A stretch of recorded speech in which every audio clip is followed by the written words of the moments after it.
I can still hear the whispers echoing through the empty aisles of the Target store. The flickering fluorescent lights cast eerie shadows that dance on the shelves. It's been years since that night, but the memory haunts me to this day. I must share my tale of terror, the night I stepped into the bowels of a nightmare. It started innocently enough. I needed to pick up a few items, and Target was the closest store. As I entered, a chill ran down my spine, but I dismissed it as a draft. I proceeded through the aisles, feeling as though unseen eyes were watching my every move. The atmosphere grew increasingly oppressive, and the air grew thick with an unexplainable tension.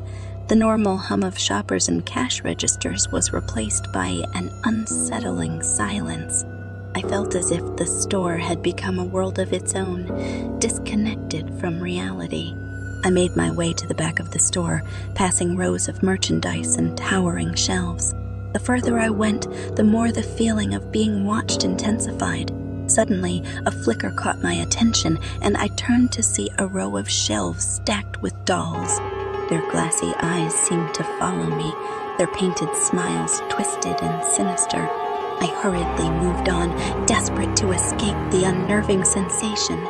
But as I continued through the store, the shelves seemed to stretch into infinity, the walls closing in around me. Panic set in, and I quickened my pace, searching for an exit that seemed to be perpetually out of reach. A voice called out from somewhere in the distance, a hollow whisper that sent shivers down my spine. I couldn't make out the words, but the tone was filled with malevolence. It was as if the very walls of the store were mocking me, taunting me to delve deeper into its dark secrets. The flickering lights cast distorted shadows on the walls, shapes that seemed to move independently, dancing to a sinister rhythm. Fear clutched at my heart as I stumbled upon a dimly lit aisle filled with mirrors. The reflections seemed distorted, showing a distorted version of myself, twisted and contorted. Every step I took felt heavier than the last, as if some unseen force was trying to drag me down into the depths of this nightmare. I wanted to scream, but the sound caught in my throat, suffocating me in the silence. I was trapped, a prisoner in this macabre labyrinth. Then, from the corner of my eye, I caught a glimpse of movement. I turned to see a figure, tall and gaunt, lurking in the shadows. Its eyes glowed with a sickly yellow light, filled with an otherworldly hunger. It reached out towards me, its long, bony fingers beckoning me closer.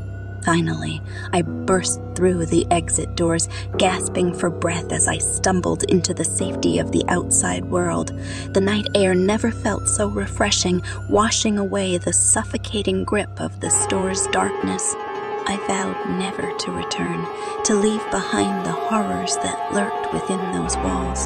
To this day, I cannot explain what happened in that Target store. Was it a figment of my imagination, a hallucination brought on by exhaustion or stress?